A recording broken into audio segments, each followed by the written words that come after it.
Hello guys! Welcome back again to my YouTube channel, Just a Remix Vlog. So guys, kung bago ka pa lang sa channel ko, please don't forget to subscribe my channel and click all the notification bell para updated ka naman sa next na video ko.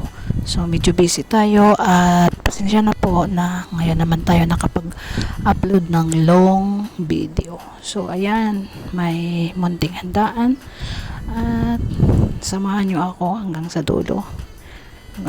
Kung gusto nyo makikain, sige, tara, para mabusog kayo.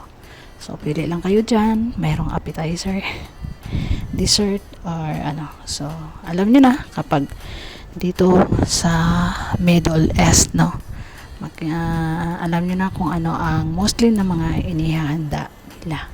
So mayroong dessert. Kung may kasamang kanin, edi syempre yung tinatawag nila na salata. So, may dessert tayo. Yan, ang leche flan na tawagin sa atin. Sa kanila ay crema. And then, yung salata na sa kanila ay tawag nila na salata. O, diba? So, ganyan lang, o. O, diba? Masarap yan. Kaya, busog na naman, o, diba? So dito pag merong handaan, dapat kumpleto yan ang misa.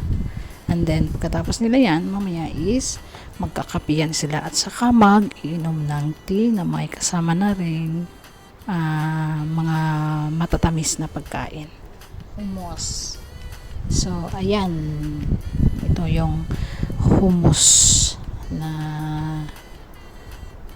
partner niya. Yan is yung manipis nila ditong tinapay. Di ba?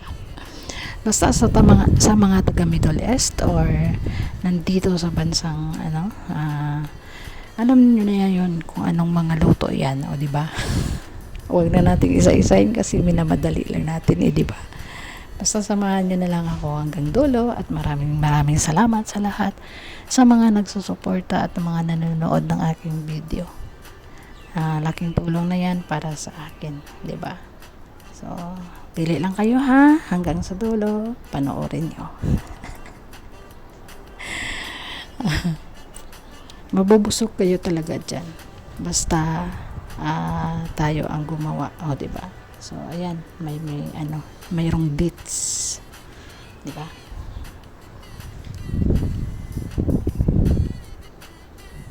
Oh, cake.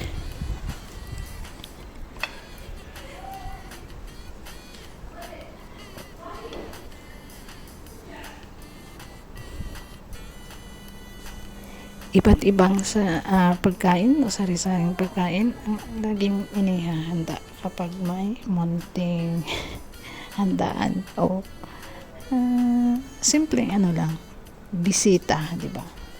Mayroong bisita. So ayan ang ger-ger, lalagyan niya sibuyas at lalagyan nila yan ang tinatawag nila na sumak, yung red na kulay na yan. So yung sibuyas is papatong lang yan sa itaas at lalagyan ng ruman, yung tinatawag natin na pomegranate. So ganyan lang siya guys, kasimple, mabilis gawin. Ganyan lang kasimple, pero ang pagod mo naman ang diba?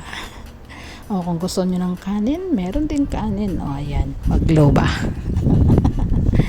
Ayan, mabubusog ka niyan, magloba chicken na mayroong vegetables. So mayroon din tayong tinapay na ginawa na cheese, yung palaman yan sa loob, o diba?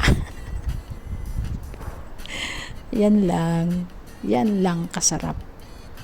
At yan din kapagod, o diba? So sa inyong lahat, maraming salamat sa mga nagtambay, nanonood, at ingat tayo palagi. Thanks for watching and please subscribe to my channel sa hindi pa nakapag-subscribe dyan. Maraming salamat. God bless. Happy lang. Please don't forget to subscribe.